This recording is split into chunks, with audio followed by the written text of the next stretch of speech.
ғылымдар. Сондықтан би қимылдарындағы симметрия мен ырғақтық заңдылықтарды зерттеу математикалық тұрғыдан қазақ биінің сұлулығын ашудың бір жолы. Қазақ биінің құрылымы мен қозғалыстарында қандай математикалық симметриялар мен заңдылықтар бар? Сұрақтың жауабын Жаңақала мәдени демалыс орталығының жанында құрылған үлгілі Гүлдәурен би ансамблінің жетекшісі Мұхамеджанова Әлия Ерлан қызының сұхбатынан білетін боламыз. Қазақ биінде симметрия ұғымы қалай көрініс табады және қандай қазақ биінде ерекше байқалады? Қазақ биінде жалпы симметрия жақсы ерекше байқалады. Ол яғни екі иықтың, екі қолдың бір-бірімен тепе-тең қозғалуының өзі айналып, осьтік симметрияға қатысы бар, сондықтан ерекше байқалады. Бидегі ырғақ пен сандардың қандай байланысы бар? Байланысы өте зор.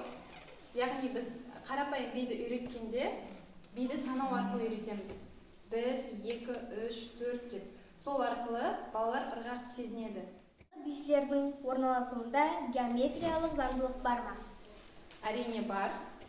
Ол шеңбер, үшбұрыш, жартылай шеңбер, осының бәрі геометриялық сандар болғасын биде ерекше байқалады. Би қимылдарының үйреткенде математикалық ойлау көмектесе ме?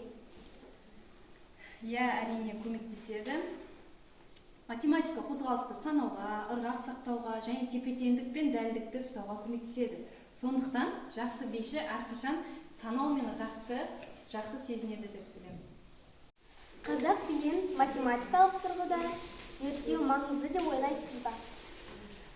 Бұл ұлттық мәдениетті ғылыми тұрғыда танудың бір жолы.